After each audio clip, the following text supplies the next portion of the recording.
Fonds de promotion de l'industrie. Votre partenaire privilégié pour la réussite de vos projets. En séjour de travail dans l'Est de la République démocratique du Congo, le directeur général adjoint du Fonds de promotion de l'industrie FPI, Boniface Kassembe, qui accompagnait le ministre de l'Industrie, Julien Paluku Kahongya, a mis à profit son séjour dans cette partie du pays afin d'évaluer quelques projets financés par son institution au nord et au sud Kivu. Des descentes de prospection ont aussi eu lieu afin de cerner les réalités sur le terrain pour l'accompagnement des industries existantes et à financer dans de tout prochains jours. Le mardi 25 août 2020, le ministre de l'Industrie Julien Paluku, accompagné du directeur général adjoint du FPI, a échangé avec les opérateurs économiques et entrepreneurs de la ville de Goma sur la nouvelle politique de financement du Fonds de promotion de l'industrie en faveur des entreprises pendant cette période de la crise sanitaire. Le ministre Paluku s'est engagé à faciliter l'accès au crédit du Fonds de promotion de l'industrie aux opérateurs économiques qui vont présenter des projets bancables. Du haut de la tribune, Julien Paluku a annoncé la réduction du taux d'intérêt de 9 à 6% pour alléger ainsi la charge aux entreprises congolaises et encourager l'entrepreneuriat de jeunes et femmes qui ont vu leur taux d'intérêt être réduit à 4%. Le ministre de l'Industrie a aussi appelé les opérateurs économiques du Nord Kivu à s'approprier le reste des 10 millions de dollars américains avec un taux d'intérêt de 0% injecté par le gouvernement dans les entreprises touchées par la Covid-19 pour atténuer les effets de cette pandémie. J'ai pu immobiliser 10 millions de dollars au niveau du fonds pour permettre à ce que les opérateurs économiques, pour faire face à la crise, puissent accéder à ces fonds à 0%. Mais j'ai plafonné les montants à 500 000 dollars, c'est-à-dire une personne ne peut pas avoir plus de 500 000 dollars pendant cette période de Covid, qu'elle rembourse sans intérêt pour atténuer les effets de Covid sur son entreprise. Et enfin, pour des investissements, des gens qui veulent avoir des fonds au-delà des Covid, au-delà des fonds Covid, actuellement, le taux d'intérêt est à 3%. Donc ce sont des opportunités comme ça que nous offrons aux opérateurs économiques à travers la République. Et je suis étonné qu'au Nord Kivu, on n'a pas pu capter ces fonds-là. Je ne sais pas si c'est l'information qui n'est pas passée.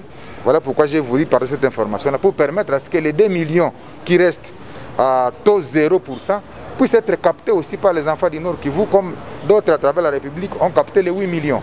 Comme ça leur permettra aussi de financer les déficits qui ont été créés par les effets de Covid-19. Au cours de ces échanges, le directeur général adjoint du FPI, Boniface Kassembe, a quant à lui donné des détails sur les critères d'éligibilité au fonds octroyé par le FPI. Boniface Kassembe a par ailleurs indiqué que cette rencontre a été organisée sur demande du chef de l'État, Félix Tshisekedi, dans l'objectif d'étudier les mécanismes d'accompagnement et de financement des projets des opérateurs économiques de la province. Le DGA du FPI a aussi insisté devant l'assistance que l'entrepreneuriat de jeunes et de femmes est un challenge que veut relever le FPI. Ces échanges ont ainsi permis à Boniface Kassembe de lever l'équivoque qui jadis faisait craindre certains opérateurs économiques d'approcher le FPI. Le FPI finance les projets de l'opérateur économique. Si vous nous payez la TPI locale et la TPI à l'importation, ça nous donne les moyens de vous financer. Et en vous finançant, vous, l'opérateur économique, vous devez nous rembourser l'argent dont on vous a donné. D'ailleurs, je vous ai expliqué que nous donnons des facilités. On vous accorde même ce qu'on appelle les délais de grâce pour commencer à nous rembourser, qui varient de 6 mois à 12 mois. Donc dès que vous avez les moyens, on vous donne, vous êtes obligé de respecter vos échéances pour nous rembourser. Dès que vous nous remboursez, nous aurons plus de moyens d'action, n'est-ce pas? Et c'est ces moyens d'action-là qui nous permettra encore de financer plus de projets et encore plus de projets. La rencontre terminée, ces opérateurs économiques du Nord Kivu repartent avec les assurances. Le FPI qui se dit le partenaire privilégié pour la réussite des projets, est déterminé à accompagner les opérateurs économiques qui vont présenter des projets bancables dans le secteur agricole, de l'élevage, de la transformation et bien d'autres. Vraiment, je suis très satisfait en tant que jeune entrepreneur et vraiment dans les domaines du numérique. C'est un sentiment de satisfaction parce qu'avant on n'avait pas de l'éclaircissement par rapport à la politique financière de FPI pour le jeune entrepreneur ou soit aux opérateurs économiques. C'est un peu ça. Par rapport à ce programme, par rapport à cet atelier, j'ai eu un peu plus d'illustrations comment effectuer ou bien déposer un projet ou soit une demande et aussi être validé ou soit approuvé auprès de l'FPI. C'est un peu ça. Le vendredi 25 août, une délégation mixte composée du ministre de l'Industrie Julien Paluku, de la vice-gouverneure Marie Lumo Kaombo et du directeur général adjoint du FPI Boniface Kassembe a effectué une visite dans les entreprises industrielles et autres bénéficiaires des financements du FPI. Cette visite a été une sorte d'inspection pour évaluer le déroulement des activités financées par le FPI dans ce coin de la République. Direction tout d'abord à la laiterie des Luonga basée à Saké, dans le Massissi, avec une capacité de production de 2000 litres par jour. Dans ce village, on a installé une usine de transformation laitière depuis quelques mois. Un projet qui s'inscrit dans le cadre du programme de 100 jours du chef de l'État Félix Antoine Tshisekedi. Ce projet est financé par le FPI. L'usine laitière de Luonga, qui est une unité modulaire dotée d'un champ de panneaux solaires photovoltaïques, est une initiative de l'association coopérative des groupements d'éleveurs du Nord Kivu à Kojinoki. Elle dispose d'une capacité de production de 2000 litres par jour et met sur le marché de Goma et des environs une diversité des produits laitiers. L'objectif de notre ministère, c'est d'étendre ces genres d'unités de production dans les espaces où il y a l'élevage. Parce qu'en récoltant suffisamment de lait, nous allons inciter les éleveurs à faire davantage d'élevage. Parce qu'il y en a qui se décourageaient, parce qu'ils se disaient, mais même en faisant l'élevage, on va en faire quoi? Les laits pourrissaient, les laits étaient jetés. Mon passage ici va encore m'inciter à devoir demander au FPI de financer d'autres unités. Parce qu'au moins ça c'est visible, c'est palpable. Et les gens, selon la demande qui arrive ici, la capacité ici est inférieure à la demande. Donc cela me pousse à ce que nous puissions multiplier d'autres unités. Autre industrie visitée, c'est la cimenterie Nyiragongo Cement qui utilise 5% du calcaire dans la fabrication de ses produits. Grâce au financement du FPI, l'usine a été implantée en 2015 dans la périphérie de Goma. Cette usine de ciment Made in Goma produit environ 50 tonnes, soit 1000 sacs de ciment par jour et envisage d'augmenter jusqu'à 50 tonnes sa production journalière, cela après l'installation des nouvelles machines. La politique de Nyiragongo Cement, c'est d'amener dans peu de temps un sac de ciment à $7 américains alors qu'aujourd'hui il se vend à $13 américains sur le marché. La cimenterie Nyiragongo Cement est née grâce à un opérateur économique qui a eu l'idée d'extraire de pierres de lave volcanique et d'en faire du ciment. La délégation s'est aussi rendue à la centrale solaire de production de l'énergie. En effet, la ville de Goma s'est dotée d'une mini-centrale solaire sur initiative des privés en vue de desservir en électricité le quartier de Ndosho, réputé comme une zone insécurisée suite à l'obscurité. L'ouvrage réalisé par la société Nuru Congo est constitué de 4000 panneaux solaires ayant chacun une capacité de 335 watts. La capacité totale est de 6,5 MW. La société s'est également dotée d'onduleurs solaires dont la capacité unitaire est de 50 kW et la capacité totale de 1,1 MW. Pour la petite histoire, la société Nuru Congo est née de suite d'un financement initial du FPI dans la ville de Beni, toujours au Nord Kivu, à travers le projet dénommé Kivu Green. Depuis, le projet a connu son expansion et vise de s'étendre à travers la République.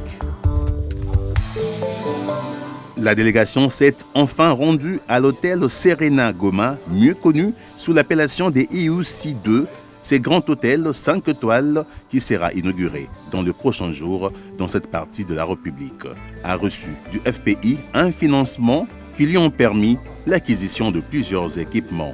L'hôtel Serena Goma est un véritable bijou qui est actuellement le meilleur hôtel de la RDC.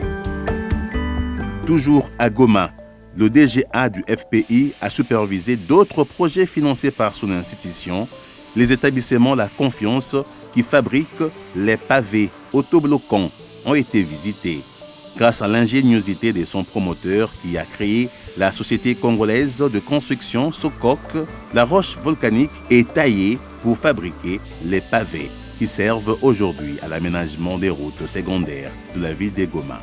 Par rapport à notre fonctionnement, nous nous trouvons dans le besoin d'un complément de financement. Présentement, nous avons besoin de 2 machines de production et un concasseur, 3 véhicules, afin que nous soyons en mesure de satisfaire notre marché. La demande qui nous est donnée par les gouvernements provinciaux et les opérateurs économiques ainsi que les particuliers de la ville de Goma et ses environs. Les établissements La Progression qui fabriquent les tuyaux PVC, HDPE et des tanks en plastique ont été financés par le FPI pour acquérir sa 2e ligne de production.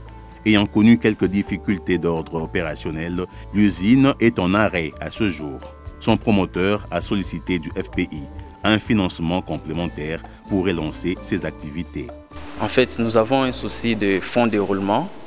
En fait, au départ, nous sommes parmi les premiers à avoir bénéficié de la nouvelle stratégie de travail du FPI, qui s'agissait d'acheter par le FPI lui-même directement les machines.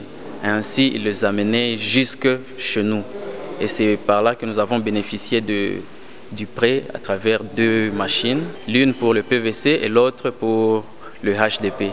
Et nous avons eu une rupture de fonds de roulement et c'est ce qui a fait à ce que nous ne puissions pas continuer de travailler.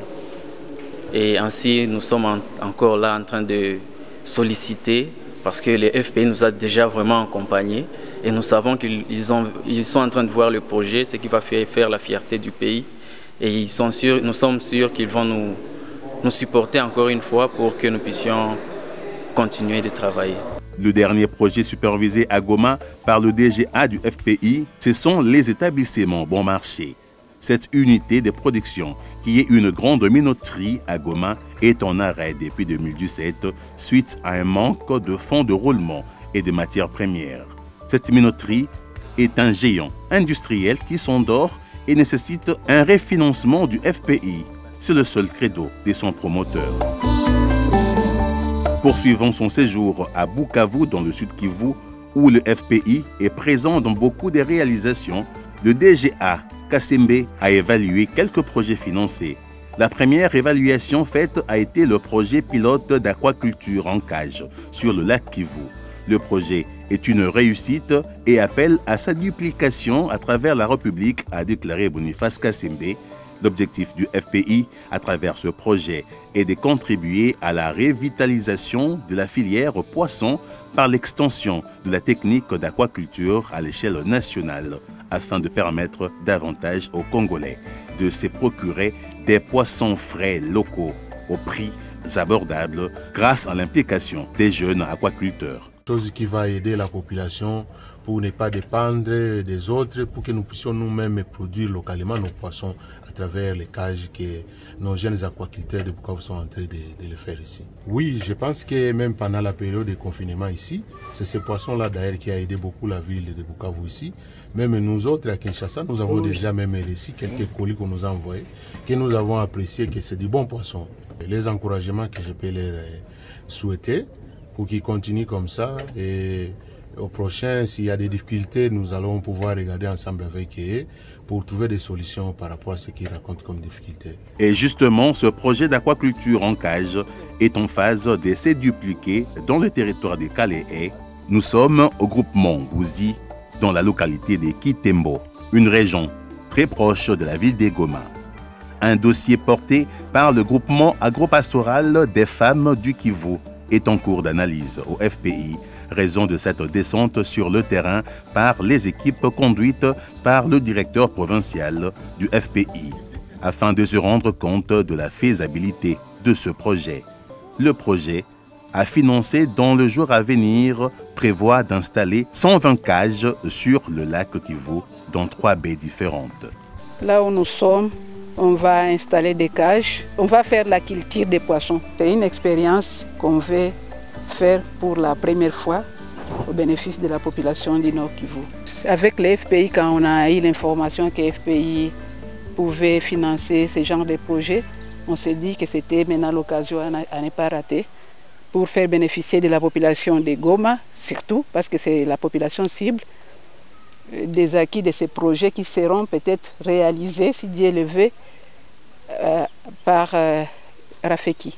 Le DGA du FPI a aussi visité l'unité de transformation du lait de vache opérationnelle. Depuis le mois de mai dernier, dans le territoire des Kabaré, nous sommes à 45 km de la ville de Bukavu. Cette unité, qui se trouve dans la ferme des Moulomé-Mounene, est une œuvre de l'organisation Comité pour l'autopromotion à la base, CAB. Le FPI, dans le cadre du programme des 100 jours du chef de l'État, a financé l'installation de l'usine modulaire, la réhabilitation des 33 km de route, l'achat de 50 vaches laitières ainsi que la réhabilitation du pâturage. Aujourd'hui, les projets contribuent efficacement à la relance de la filière laitière au Sud Kivu et son promoteur a demandé à nouveau d'être financé par le FPI. Les impressions sont bonnes, d'autant plus que nous avons financé un projet et nous venons de constater que tout a été fait à 100% selon la demande du promoteur. Le FPI, comme un établissement public, vous savez, les noms même du FPI, il y a là-dedans la promotion. Et nous ne pouvons pas laisser, s'il y a un cas de problème, de difficulté, s'il y a la possibilité de les examiner leurs demandes et les aider encore une fois de plus, nous ne pouvons que le faire pour que ce projet puisse bien réussir. Je demanderai seulement au CAB de prendre tout ce que nous avons fait comme investissement comme étant comme père de famille pour bien s'approprier et protéger cet équipement ou ce matériel que nous avons donné à CAB. Toujours dans la ville de Bukavu, la laitière BioKivu a été aussi visitée. Cette usine qui fait de la transformation laitière en fabriquant le lait, du yaourt et du fromage a reçu l'accompagnement et les financements du FPI. La vision de son promoteur est d'atteindre une production vouée à l'exportation.